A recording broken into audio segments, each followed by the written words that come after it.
Pet Life Radio. This is Pet Life Radio. Let's talk pets.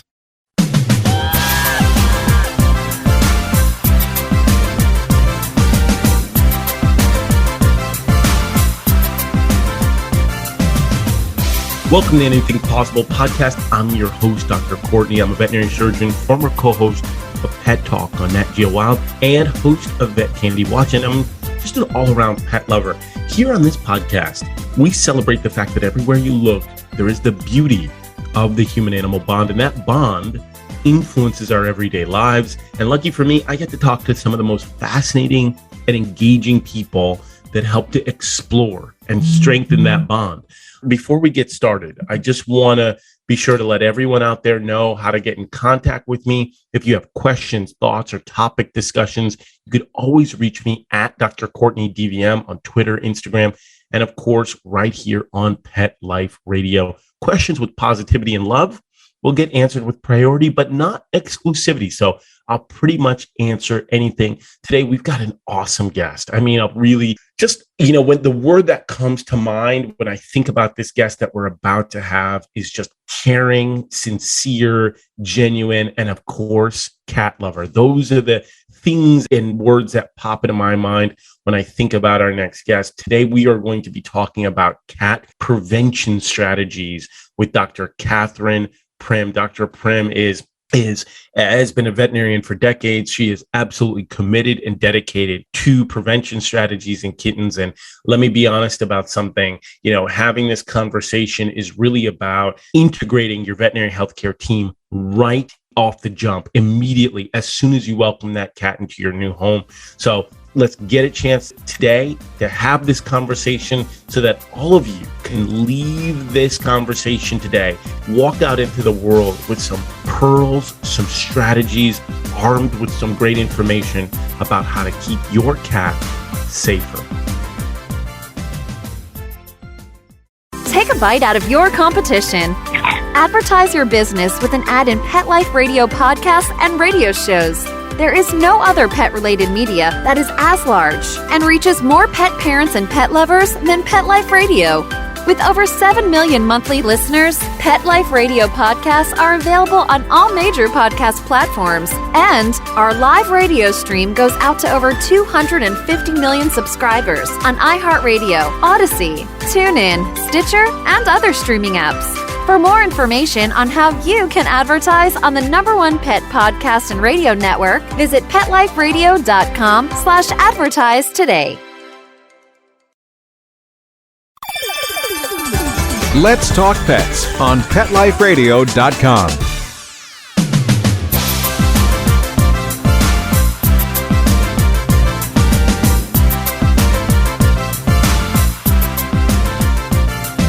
Welcome back. Today, I just mentioned that we are excited. We are pumped. We're energized today because we get a chance to talk to Dr. Kathryn Primm. I want everyone to just give me a heartfelt welcome in welcoming Dr. Primm to the podcast. Hey, Dr. Courtney. Hi, Dr. Primm. I am so energized about this opportunity to talk about prevention. I know everybody out there is thinking, I can't remember what the ratio is, but if you're thinking it's an ounce of prevention is worth a pound of cure, you're right. I honestly think the ratio is probably more dramatic than that, but I couldn't be more sort of spirited about the idea of prevention. Let me be honest about something. I think veterinarians are great. Veterinary healthcare team is wonderful. And as a surgeon, I think it's incredible. But if you never need me, if you never need to come to me, that would be awesome, because that means that your preventative strategies and early detection strategies have paid off. So let's talk about prevention. So in fairness, hopefully you'll never need me for any illness or any sickness. Well, I just want all my listeners to know you'll always need me. Yes, absolutely. because I'm the preventive care doctor. And I think the point of this whole podcast is that I think Dr. Courtney and I share in the mission of getting our listeners good information, because there's so much stuff out there. I think people just don't know what to believe. And I think that the bottom line is, yeah, prevention, even if you convert it to the metric system, which I don't know how an ounce of prevention and a pound of cure would convert exactly. Right, exactly. But the point is the gram same. and kilogram, exactly. So I think maybe the number one most important thing when someone adopts a kitten is including their veterinary healthcare team. Would you agree? 100%. First and foremost, if you have recently adopted a kitten, congratulations. Your life is about to change for the better. It's such an incredible experience. In full disclosure to everyone out there, I wish I could do it. But right now, I'm trying to figure out a way to get around my cat allergies. But I would adopt a kitten in a heartbeat. So number one, congratulations. But number two, get your healthcare team, your veterinary healthcare team involved in your cat's care early. And then that way, as you work through, because ultimately you're the best steward of your new kitten's care, right? But having your veterinary healthcare team with you along the journey is going to make it so much better. You know, Dr. Courtney, I have cat allergies now too. You do? Oh no, Yeah. I'm sorry. That makes two of us. It's a challenge, but I have learned working with my allergist to make it work. But yeah, so, okay, here's the thing I think I want a lot of people to know. A kitten as young as 2 weeks of age needs to have some preventive care like parasite deworming, parasite protection, and that would need to come from a veterinarian. Don't you agree? 100%. We are in a constant battle about from the organisms and pathogens that you simply can't see. I like to call them the invisible enemy. And so because of that, it's going to be supremely important to prevent them from robbing your cat of vital nutrients. I don't know if you've ever seen a kitten eating or at feeding time, but it is like a full contact sport around other kittens. They try to get in as much food as they possibly can because their bodies are growing so incredibly fast. And one thing that can certainly rob them of vital nutrients and just overall health are going to be parasites. And there's a lot of them out there. Everything from roundworms, hookworms, whipworms, giardia, fleas, ticks, all the rest. Dr. Primm, every parasite is important to prevent, but are there others that really seem to climb to the top of your list? You know what? There are, and I'm glad you kicked the ball back to me because I see some kittens that are actually dying from coccidiosis. Wow. And coccidia is not a worm per se. It is not covered by the dewormer that your breeder gave. It's not covered by the dewormer you picked up at the feed store. It is a parasite that isn't a worm. So absolutely having your veterinarian check your kitten's stool and not just say, oh, well, he's been dewormed. I think a lot of breeders and rescues say, well, he's done with his deworming and he's done with his shots. But truth be told, by the time you adopt the kitten, he couldn't be done because of the age requirements. Can you speak to that a little bit? Certainly, I could speak to the age requirements when it comes to, number one, when you bring your kitten to a doctor, number one, they're going to want to do some routine things, right? So it goes beyond vaccines. It goes beyond, parasite control. Those are vitally important. We're about to talk about the schedule, but just understand that a lot happens, right? And so a veterinarian is using their decades of experience to look at things and just listen to your cat's heart and lungs, just wants to make sure that there's no congenital abnormalities. They're going to feel their abdomen. They're going to check your cat's hair coat. They're going to inspect the eyes, the ears, the mouth. They're going to look inside your cat's mouth. Looking at doing a dental checkup early is absolutely key. And then, yes, please call your veterinarian and ask, should I bring in a stool sample? Because let me be honest about something. Not all samples are created equal. If I certainly had a cat parent who said to me, I have a stool sample from 4 days ago versus one from this morning, that's going to be different. That's going to be incredibly different. And so I think it's really important to talk about that. And then also talk about, when should my cat's vaccines start? Now, you think, well, does the timing really matter? And it couldn't be more important. This is so critical if we just slow down.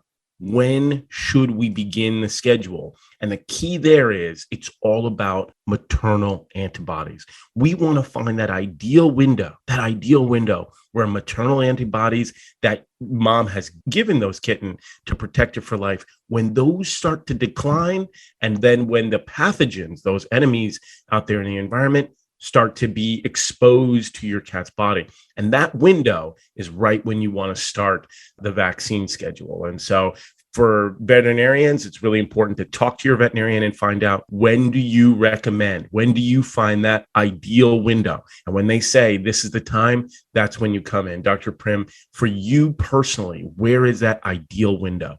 Well, it depends a little bit on the vaccine that your veterinarian has chosen, but there are vaccine guidelines that are published by the American Animal Hospital Association. And I am an American Animal Hospital Association member, and I have an accredited practice. So we follow those vaccine guidelines as closely as we can, within the owner's schedule. But that is a really good resource for cat lovers, because I think that for whatever reason, we've been scared about vaccines.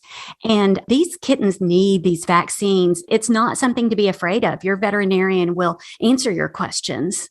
Yeah, no doubt. And I love the fact that you said, listen, it depends. It depends on the vaccine. It depends on your cat's lifestyle. It depends on, obviously, following AHA guidelines is absolutely ideal. And so for me, I love the fact that that's the case, because what that tells us is this is not a cookbook, right? We are, vaccinating according to their lifestyle and according to their exposure levels, right? So when we talk about that ideal window, we really don't want to do this, at least according to AHA guidelines, any earlier than 6 weeks of age, right? And then we talk about vaccine schedules, depending upon the veterinarian, every 3 to 4 weeks of age, right? And so there's also discussions about rabies vaccinations. And I personally feel that it's so important to protect cats against rabies, particularly those cats who are indoor-outdoor or live indoor-outdoor lifestyles, based upon where I've grown up my entire life, both on the East Coast and then obviously practicing on the West Coast. There are predators and there are wildlife that are constantly threatening indoor-outdoor cats' lifestyle. So I think it's critically important to prevent. But then also those kittens and cats who are indoor only. Certainly, things can happen where cats can escape, go outside, be exposed to wildlife. And if that happens, again, I certainly want them protected against rabies as well. So I think it's vitally important that, number one, you understand you're looking for that ideal window. Number two, it depends on the vaccine and the veterinarian. We have a conversation. And then number three, there's guidelines, the AHA guidelines that help guide that. And then, of course, it is going to be about their lifestyle, vaccinating according to their lifestyle. Okay, so I think we've covered a lot of really important things with parasites, of course, and vaccination. But another important thing that I think is still out there is feline leukemia. And I know I recommend for all of my kittens that we test for feline leukemia, because a lot of rescue groups are unable to afford to test the entire litter. And they maybe test the mom, or they maybe test one of the litter mates. And I think each kitten needs to be tested. Do you have an opinion on that? No, I completely agree. I had some challenges. I've had some real challenges where there's been some tragic stories where you have a family who is just so energized about their brand new kitten, and they, are excited about a life together with their new cat, and their cat unfortunately gets in a fight outside, contracts feline immunodeficiency virus, FIV, puts them at risk, higher risk for FELV. And now we have a cat who has FELV, and the challenge there is knowing, all right, what's going to be that cat's lifestyle? What's the prognosis for that? Will my cat be able to live a normal life? And that's why I certainly think it's critically important that these cats get retroviral testing as early as possible with their veterinarian. And that way you have a better idea as to what kind of lifestyle should I expect with my cat, what's the vaccine schedule, and how to proceed from there. But I think that's vitally important. And that's one of the critical roles of a veterinarian, is to make sure that your cat gets the required testing so that you know the health status of your cat immediately. So your veterinarian wants to see your kitten, wants to test your kitten's blood, and wants to test your kitten's poop. So be ready for that if you have just adopted a kitten. So there are some things that I think people with kittens need to start on to educate the kitten. And so I want to kind of talk about, litter box and tooth care and handling a kitten in all these different ways. Could you maybe weigh in on that for us?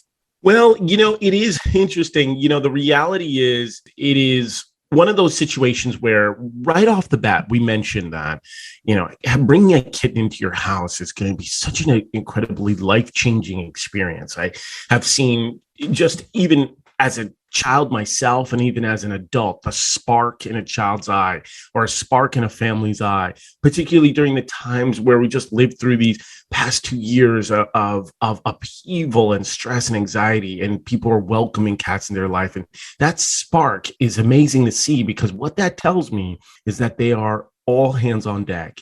They're 100% dialed in on focused on making sure that this new home, this new experience is safe for their cat. And so right off the bat, I always believe in kitten proofing your home. You can, of course, provide litter boxes that your cat has preferences for. But as I mentioned earlier, what you don't want is to ever need a surgeon. What you don't want is to ever need emergency care. What you need is Dr. Primm, because Dr. Primm is an excellent, and you need a prevention doctor. So I would say, just as from a surgical standpoint, from an emergency doctor standpoint, from the things that I've seen, is you absolutely just want to keep all your windows closed in your cat. Make sure you keep your kittens off of balconies.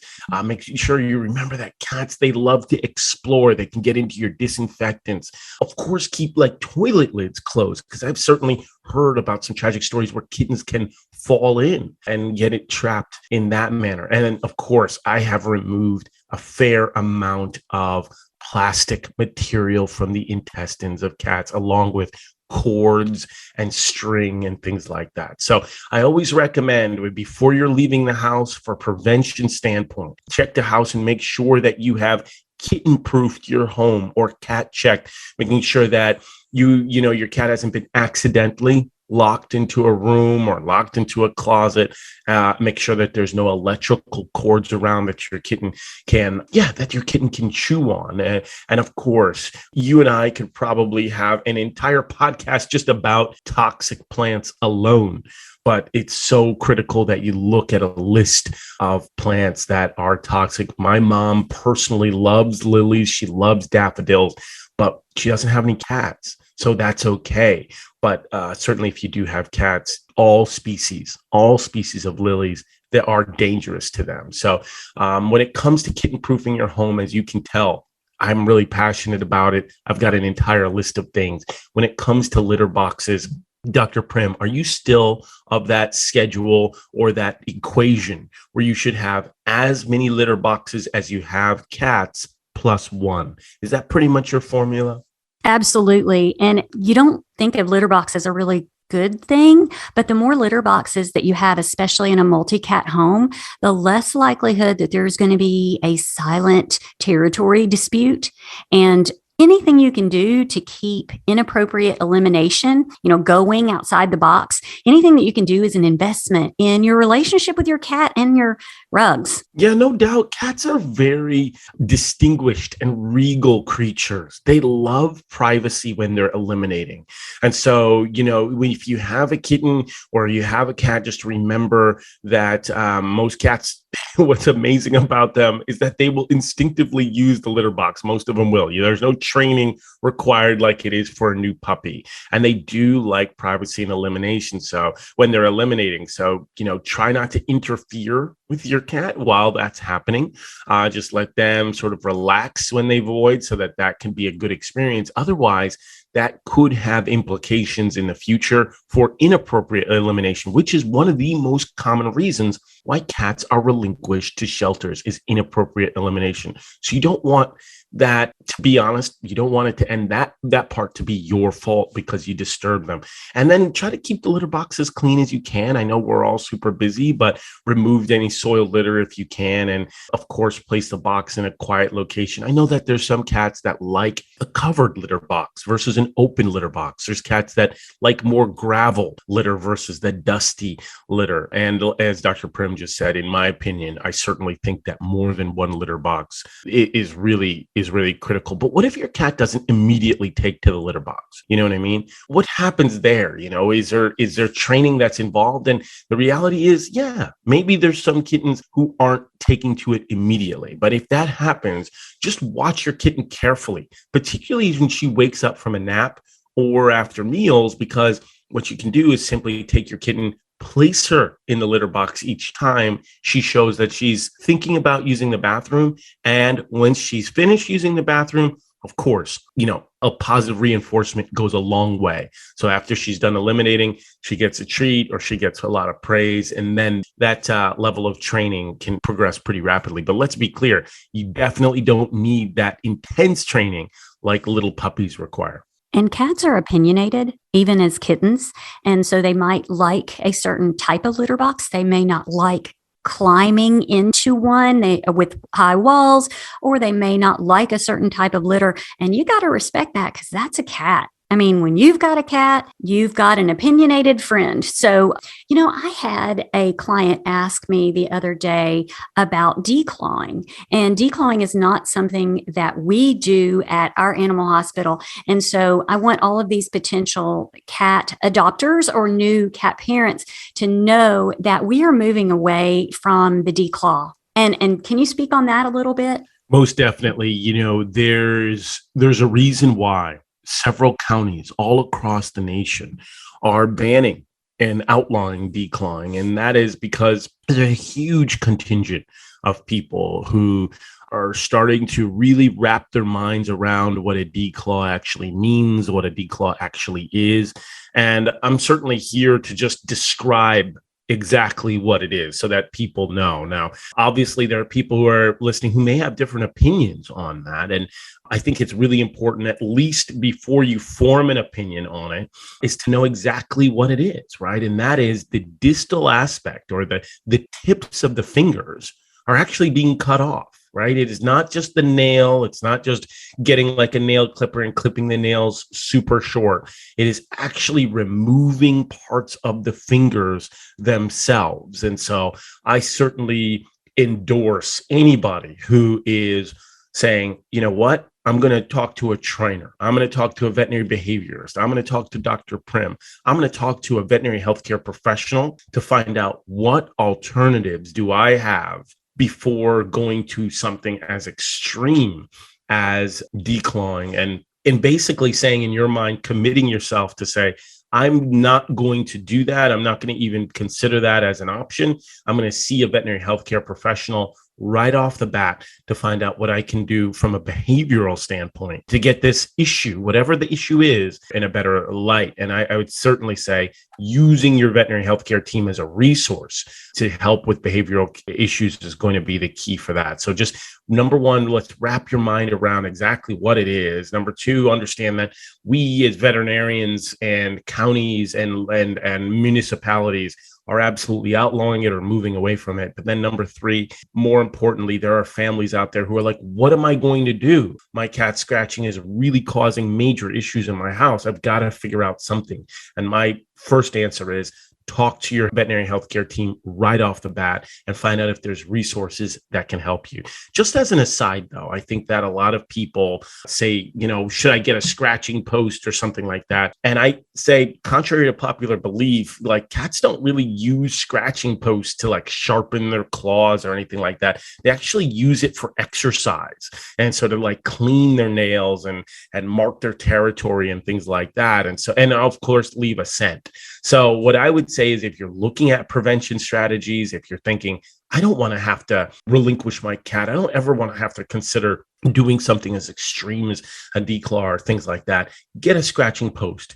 get one early. And so your cat can use that scratching post for exercise. They can use it to sort of clean their nails and mark their territory. And then they won't use your expensive leather couch. So you may know this, but I read an article that when a cat stretches like that, like they would on a scratching post, it actually releases dopamine, the chemical of well-being. It actually is something that they do like people do yoga. That's so incredible. That's absolutely cool? incredible. You mentioned that cats are opinionated. I was about to say that's probably why they get along so well with humans, but because we're very similar. But now that I hear that scratching post, that stretching releases dopamine just like yoga, well, then there's another similarity there too. And that makes us even more similar. Listen, we're all just a planetary tribe of mammals, man. We're so similar. And the more every day I find out something else that makes that human animal bond just so strong. So this is a new one. Cat scratching post is like feline yoga. I love it. I loved it too. I was like, okay, I can use this information. So I hope all my listeners can use the information that we have exposed them to today. I wanted to reiterate that there are published vaccine guidelines available from the American Animal Hospital Association, and they have a portion of their site that is pet owner friendly. You can do your own research and then ask your veterinarian about what you have found. And I believe their website, do you know their website? I think it's aha.org, but I'm not sure. You are 100% right. You have committed that website to memory. It is absolutely aha.org, but you could certainly use the Google machine and figure that part out too, aha.org with vaccine guidelines, and that should come up instantly. They've got printable guidelines, printable PDFs. They break it down. They make it super simple. Of course, they give context and background and information. If that's more your speed, if that's not your speed, they have charts that you can just follow along and make sure that your veterinarian